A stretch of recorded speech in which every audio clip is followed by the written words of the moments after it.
best ever Sunsilk, Maggie Magic Sarap, Lacto, McDonald's, Knickknacks, at Nescafe Classic.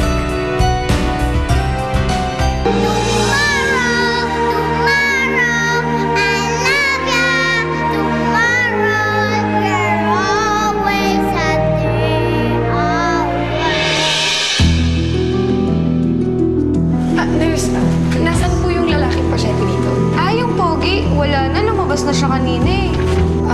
Meron bang iniwan na message or kahit ano? Wala eh. Nagmamadali nga siyang malis kanina eh. Ano ba talaga? Ano ba talaga pangalan nun? Gwapo ba talaga yun? Ronnie pangalan niya. Oo, gwapo siya. Ano? May tanong pa? Bakit umiiyak, anak? Masama ang panaginip mo? Si Tatay Lino po. Iniwan niya na daw po ako. Ikaw na daw po tatay ko. Siguro, ang gusto lang niya ay maging masaya ka sa bago mong tatay. Nakaka-insulto na yan. Ang dapat dyan, nilalambing mo lang ang asawa mo. Mabuti pa magpahangin lang ako sa labas. Kaya talaga yung gusto ko makausap eh. Maghanap ka na makakausap mo. Teka, Ling. Gusto ko sanang manligaw kay Chad eh. Ikaw ang bahala dahil ikaw naman ang kawawa. Mukhang galing sa panliligaw yun ah. Magandang gabi, oh. Dito ba nakatira si Magda? Wala na siya rito. Kasama niyo po ba yung anak namin? Anak? Si Trudis? Trudis? Trudis?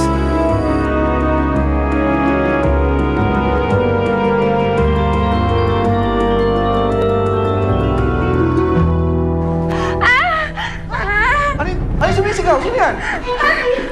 Sino? Nick! Ano nangyari? Ha? Next, ano to? Sir, may narinig ho akong tili eh. Tapos, nakita ko na lang si Ma'am Honey na nakahandusay. Sweetheart, ano nangyari?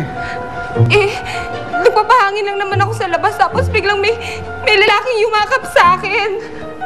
Mabuti na lang pala, nakasigaw ka. Mabuti na lang nandun ka, Minx. Maraming salamat, ha? Wala hong ano man. Sir, pinaikot ko na rin ho ang lahat ng gwardya. Wala naman ho silang nakitang kainahinala. Naku, Nick, baka naman tutulog-tulog yung mga gwardiya mo dyan. At kung sino-sino lang nakakapasok sa bakurang ito, we are not safe here. Malamang eh, konektado to sa party ni Trudis bukas. Honey, anak, you're okay? I'm okay. Mabuti pa, pumunta ka kay Ben, yung health security natin. Sabi mo magdagdag ng tao. At ayoko na mangyari ulito. Sige ho, sir. Alis na ho ako kagad. Nick, ang mabuti pa siguro, samahan mo na lang ang anak ko sa kwarto. Nang makapagpahinga na siya, huwag ka mag-alala kay Trudis. Ako ang bahala sa kanya. Ako magbabantay sa kanya ngayong gabi. Salamat, ma. Sige, sige. Sige na, doon na kayo sa kwarto. Dali. Dad, let's go.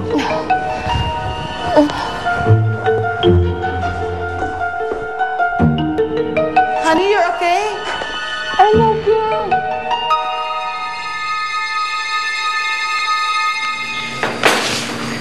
Nay, paano nga kung totoo yung sinasabi niya? Paano nga kung hindi si Sir Nick talaga yung tunay na ama ni Trudis? Anak, kahit ano pa man yun, sa palagay ko, dapat malaman ni Nick ang bagay na to.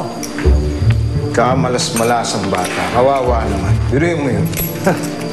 Hindi na nga mayaman yung tatay niya. Kriminal pa. Oy, Carling. Hindi pa naman tayo sigurado kung totoo nga yun. Pero kung totoo yun, kawawa din si Trudis, ano? Ganda na sana ng buhay niya eh. Yun nga eh. Bakit ngayon pa to kailangan mangyari kung kailan ipapakilala na dapat si Trudis bilang tunay na anak ni Sir Nick? Wawan, Trudis. Hindi na maayos-ayos ang buhay. Lagi na lang may problema. Mara sa nanay niya. Basta sana huwag siyang manggulo ngayong alam na niya kung nasan si Trudis. At saka kailangan ko talaga itong sabihin sa kanila. Bukas na bukas din, pupunta ako sa kanila at sasabihin ko sa kanila to. Kaya ba, sasama kami? Oo nga. Sasama kami na inan mo. Han? Tulog ka na ba? Hindi pa.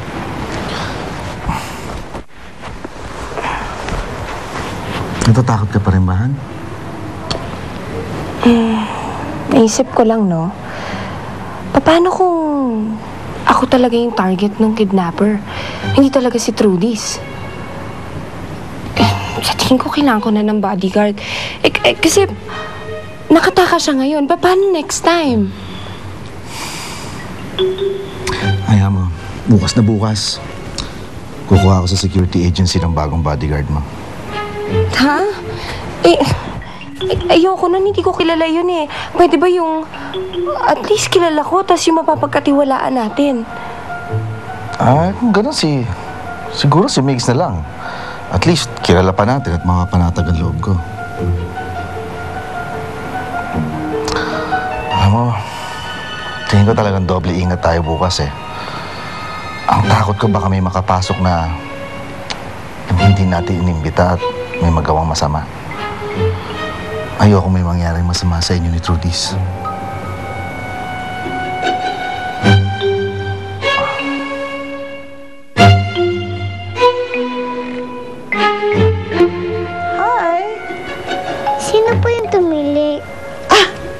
Wala yun. Huwag mong pansinin yun. Trudy's, dapat natutulog ka na ngayon. Kasi tomorrow is your special day. Hindi na po babalik dito si Papa Nick. Hindi na. Ako nang magbabantay sa'yo ngayon. Gusto mo bang mag-storytelling tayo? Sige po. Fairy tale po. Fairy tale. Sige, makinig kang mabuti, ha? Nung unang panahon, merong isang cute na bata. Parang ikaw, Trudy's. Tapos, mahal ng papa niya ang batang yun. Uy, parang ikaw din, Trudy's. Pero isang araw, tumating ang aswang at gusto niyang kainin ang batang maliit.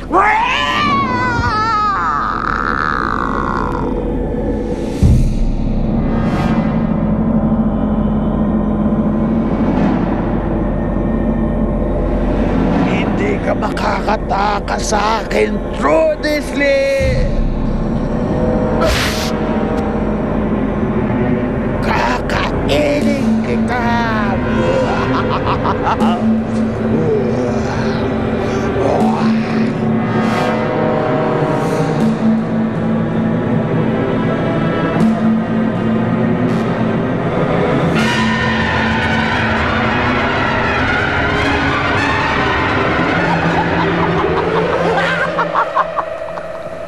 Tama na po. Tama na po.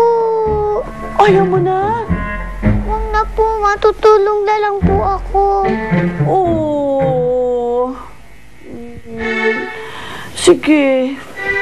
Ikaw ang bahala. Pero alam mo, ang ganda-ganda pa naman ang ending ng story. Alam mo ba yung ending? Nakain ng aswang si Trudy's liit! At tapos, nakita ni Trudy's ang papa niya sa loob ng tiyan ng aswang!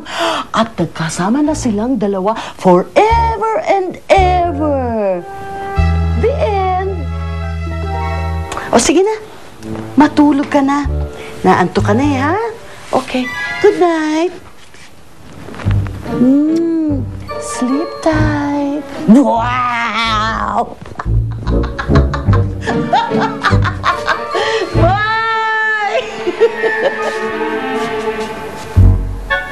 Papa Jesus, ayoko po makain po ko ng aswang. Bantayan niyo po kami. Natatakot po ako. Pati po si Papa Nick, kami pong lahat.